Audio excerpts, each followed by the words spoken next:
If there is one term that traditional Catholics have gotten a lot of mileage out of, it is the word modernist. It has been widely applied by trads to designate all manner of modern novelties, from the anthropomorphism of the Nouvelle Theologie to the scandalous guitar masses of today's suburban parish, from the truncated prayers of the Novus Ordo to the Ostpolitik of the modern Vatican, the uglification of church architecture, the heresies spewed from the pulpit of Father Boomer, the ecological gobbledygook of today's papal documents, and every other example of the modern church's sojourn in bizarro world is lumped together under the umbrella of modernism.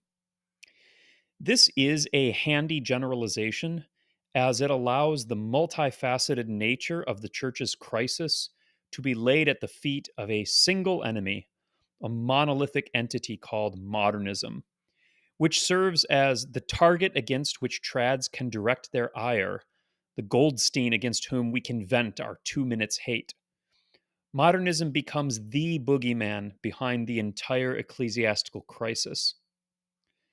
But how did a late 19th, early 20th century heresy come to dominate the church in the early 21st century, especially since, by all accounts, modernism was put down by Pius X over 100 years ago? Now, the popular answer is that Pius X did not destroy modernism, he merely drove it underground, where it waited in the shadows, biding its time like Sauron until the winds had changed and the moment came to strike. Then, after 50 years, the modernists staged a coup at the Second Vatican Council, took control of the church's organs of power, and foisted their revolution upon the faithful. Once they were in charge, the modernists could refashion the church according to the most extravagant of their progressive wet dreams: liturgical innovation, architectural deconstruction, enculturation, universalism, ecumenism without borders, synodality, and all the rest. And thus does their infelicitous reign continue to this day until God overthrows their corrupt regime and smites them with the breath of his mouth. Now, this is an extremely powerful and compelling story. I would go so far as to call it the creation myth of traditionalism.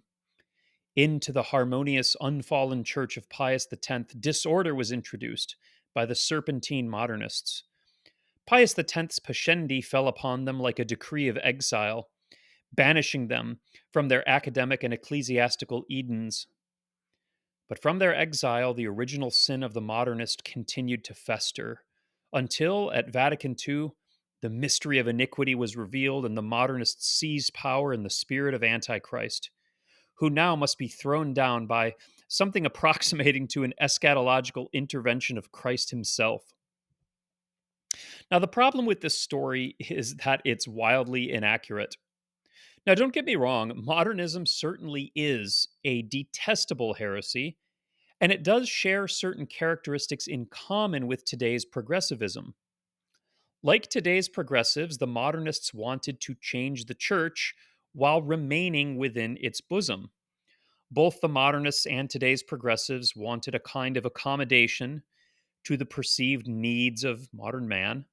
So, yes, modernism does have a few similarities, but it is nevertheless a distinctively different heresy in form and content from today's progressivism. Let's take the liturgy, for example. The modernists were surprisingly conservative in their liturgical ideas. The modernists viewed the liturgy as a system of historically determined symbols with various levels of meaning embedded within them. There was a hierarchy of meaning that was almost Gnostic, as the modernists held that different believers would find different meanings in the liturgy according to their intellectual sophistication.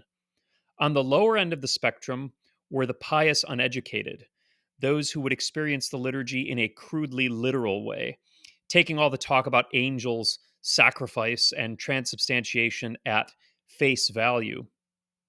On the other end of the spectrum were the intelligentsia, those who knew better and understood that these crudely literal notions were merely symbols representing concepts that were more universal and intellectualized, like Platonic forms. The symbolic value of the liturgy was differentiated based on each individual's subjective religious experience. The rustic peasant and the philosophy professor might externally attend the same Mass, but with takeaways so different, one might as well be talking about two different religions. Now, from our perspective, this is a fundamentally Gnostic view of the liturgy. I think it almost appears Hindu in certain respects. But for this experience based hierarchy of meaning to be realized, the modernists required the stability of the liturgy. The only reason they could propose new meanings for traditional rituals is precisely because they understood that the liturgy was already a treasury of rich symbolism. This is why you don't see the modernists insisting on an overhaul of the liturgy. They wanted a single liturgical form with a multiplicity of meanings, like light refracting through a prism.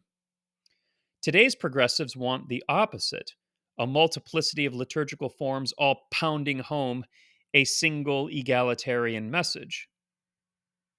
The same holds true of the modernists' theological vocabulary. Their homilies and public writings were generally orthodox, framed in traditional terminology and showing due reverence to traditional piety. It was only in private and scholarly writings that they let their true colors out. Recall how Pope Pius X complained that the modernists sounded orthodox when speaking to the faithful. From his encyclical Pascendi, paragraph 18, quote, "When they write history, they make no mention of the divinity of Christ, but when they are in the pulpit, they profess it clearly. Again, when they write history, they pay no heed to the fathers and the councils, but when they catechize the people, they cite them respectfully." End quote. Would Pius's characterization in Pascendi apply to today's progressives? Likely not. But there's more to be learned about modernism than one can glean just by reading Pascendi. Let's look at the writings of the modernists themselves. The French priest Alfred Loisy is considered the most eminent representative of the modernist school. Censured for his writings in 1904, Pius X's encyclical Lamentabilisane was written specifically to condemn errors in Loisy's writings. Loisy would be excommunicated in 1908 and died outside the church. Yet listen to how this arch modernist speaks of tradition. In his 1903 book, The Gospel and the Church, Loisy says the following on the value of tradition, quote, "It is true that as a result of all that may be called the modern spirit, a great religious crisis affecting churches, orthodoxies, and forms of worship has arisen to a greater or lesser extent everywhere. The best means of meeting it does not appear to be the suppression of all ecclesiastical organization, all orthodoxy, and all traditional worship, a process that would thrust Christianity outside of life and humanity, but rather to take advantage of what is in view of what should be, to repudiate nothing of the heritage left to our age by former Christian centuries, to recognize how necessary and useful is the immense development accomplished in the church, to gather the fruits of it and continue it, since the adaptation of the gospel to the changing conditions of humanity is as pressing a need today as it ever was and ever will be." End quote. Maintain traditional worship, repudiate nothing of our heritage, recognize how useful and necessary is the church's immense development. These words could have been written by Athanasius Schneider or Peter Kwasniewski, and yet they came from the pen of Loisy, the heresiarch of the modernists. Or to take another example, George Tyrrell, the Anglo Irish Jesuit mouthpiece of modernism in the English speaking world, who also died excommunicate in 1909. In his 1907 work, Through Scylla and Charybdis, The Old Theology and the New, Tyrrell considers whether the liturgy should be stripped of its rich symbolism in favor of a more rationalist pedagogical model, akin to the talking approach of the Novus Ordo. Listen to Tyrrell's conclusion. He says, quote, "If Catholicism has exercised a soul compelling power over the masses, It is only because it has, in fact, appealed to more than the mere understanding through psalms and hymns, and through a preaching that was impassioned as well as argumentative, that addressed the eyes as well as the ear, that spoke by glances, gestures, intonation, and all the symbolism of will and emotion. A strict rationalizing of worship would, therefore, mean an infinite impoverishment of the language of religion.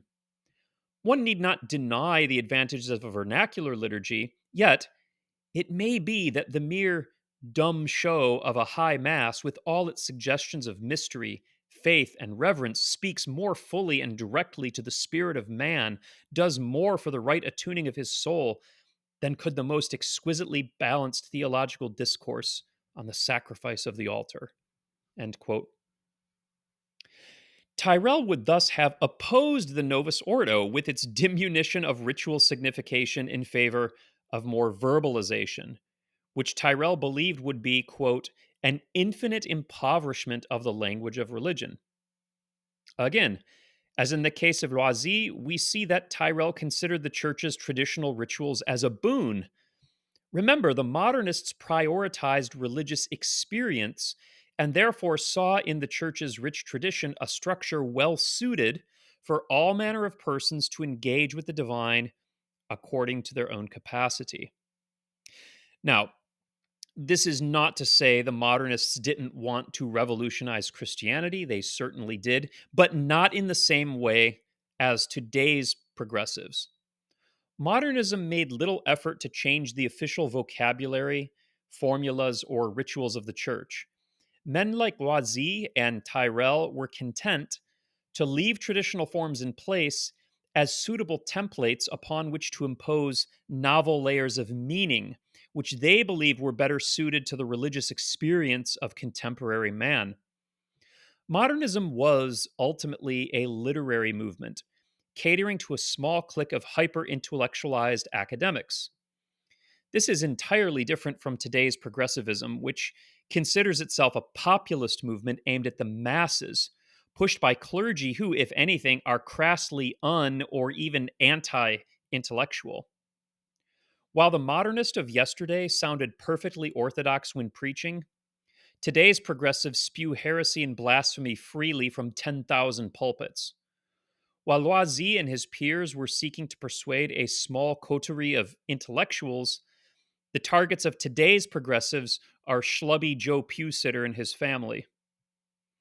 There are differences as well in their respective approaches to ecumenism.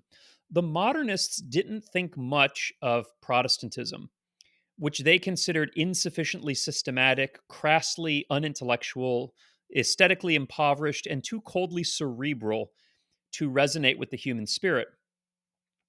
The few Protestants they did admire were men like Adolf Harnack and Rudolf Bultmann, heterodox scholars of the higher school of biblical literary criticism, men who, like themselves, were adept at finding new meanings in old formulas. But as far as like mainstream Protestantism was concerned, it could not hold a candle to the complexity of Catholicism. Indeed, the modernists saw Catholicism as the apotheosis of human religion and spoke of it in triumphalist tones.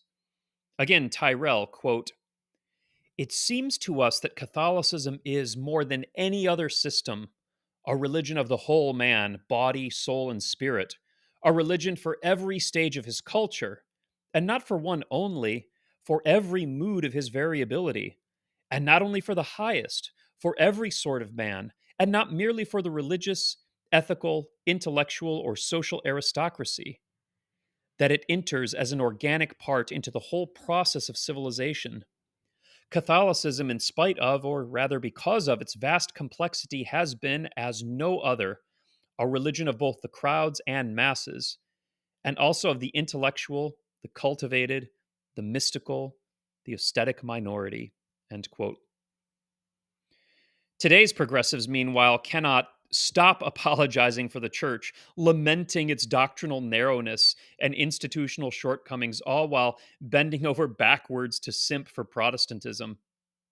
The modernist had a triumphalist attitude about the church for entirely wrong reasons, I should add, but it was triumphalist nonetheless in a way that you will never hear from today's progressives. Now, the central tenet of modernism was, of course, vital immanence, as identified by Pius X in Pascendi. Vital immanence is the idea that the source of religion arises from an inner religious sentiment or an impulse within the consciousness of man. This sentiment is then shaped by the experiences of history and the knowledge of human sciences, which give rise to an external religious structure that answers to the psychological needs of the believer. There is thus no divine revelation in the objective sense. Divine revelation becomes a euphemism for the religious sentiment of the believer, individualized and concretized based on culture and history. This is why Pius X said that for the modernist, consciousness and revelation are synonymous terms. Religion for the modernist is an entirely subjective experience, unknowable in itself, ultimately occurring within the mind, its limits delineated not by revelation nor church teaching, but by the private conscience of the individual, according to his stage of intellectual development and cultural formation. It's actually a very private, very individualized take on religion that places considerable weight on the subconscious needs of the individual. Now, the progressives of the post Vatican II era, on the other hand, were almost entirely on the opposite end of the spectrum here. Even a cursory reading of progressive literature from the 60s and 70s, and one will see in what derision the progressives held the notion of religion being about the movements of one's interior conscience. They idolized a communitarian vision of Catholicism, outward focused, activist, socially oriented, often to a degree that we would find socialistic. They despised any emphasis on the interior of the individual, pushing everywhere for a focus on the people of God as a collective. I recommend, by the way, my series on the Concilium authors' attempts to reform the sacrament of penance over at New Liturgical Movement if you want to see more in depth examples of the progressive scorn for private piety. And the link will be in the description.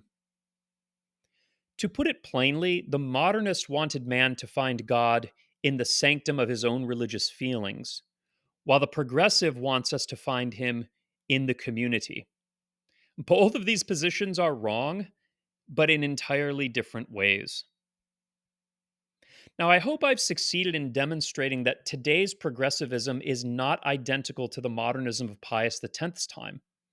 That's why it is kind of ridiculous that we trads tend to call every innovation modernist. The word has become devalued through overuse. It's almost never applied in its proper context, and has transformed into the trad equivalent of the way wokies call everything racist, a word over applied to everything until it comes to mean nothing. The scope of what is actually modernist is much more restricted than you think. Pius XII was not a modernist because of his Holy Week revision. The fathers of Vatican II were not modernists for suggesting liturgical reform. Your parish priest isn't modernist because he likes Eucharistic prayer number 2. The luminous mysteries are not a modernist devotion. Heck, this week I saw someone laughably call St. Pius X a modernist because of his reform of the Psalter. Pope Francis is not a modernist, at least not principally. I personally think it's unlikely that Pope Francis would even understand the writings of Loisy or Tyrrell, let alone be able to explicate them. Now, everything listed above certainly has its problems that we can gripe about all day long and that we should complain about to some degree. But the fact remains that something is not modernist just because it's a novelty. And there are plenty of other ways of being subversive than being a modernist. Now, of course, that's not to say that modernism has had no influence on today's progressives. It clearly did. Members of the Nouvelle Theologie had read the modernists and were sympathetic with some of their ideas.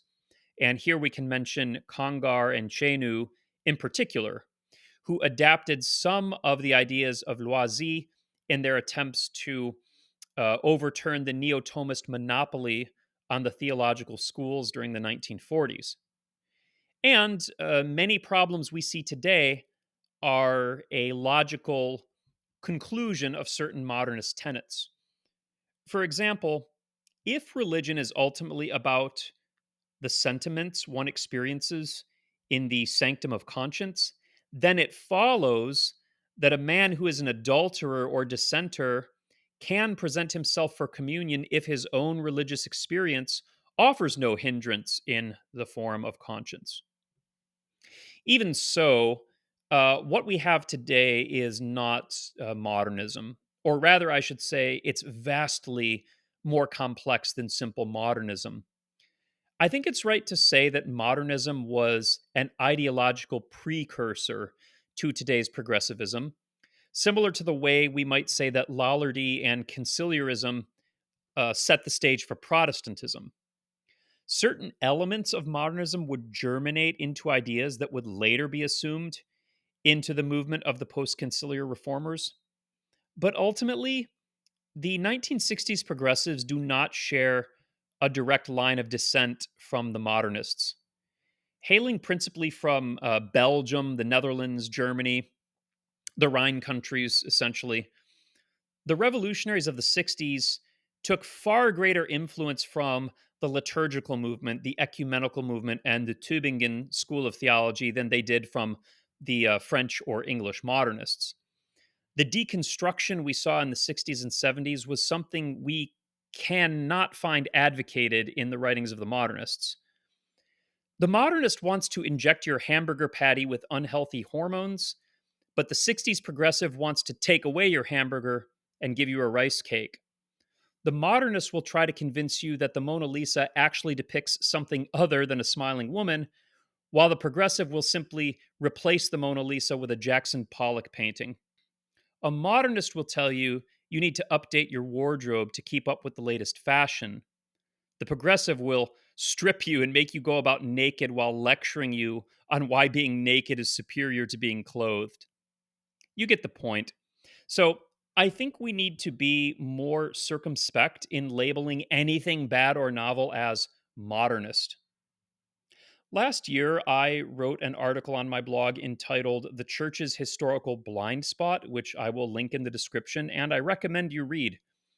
The article discusses how, at critical moments in history, Catholics have often failed to grasp the true nature of a crisis because of the deep seated Catholic tendency to interpret contemporary events through the lens of the past to our detriment. For example, the Church of the High Middle Ages regarded Albigensianism simply as a revived Manichaeism. They did not bother to understand that the Albigensians and Manichees were fundamentally different sects whose similarities were nominal, but whose differences were profound. It caused the church authorities to misdiagnose the problem and consequently stumble in their response to the Albigensian threat. Similarly, we may be misdiagnosing the problem if we view today's crisis as simply the return of modernism. I understand the allure of wanting that single enemy we can lob our prayers and missiles against.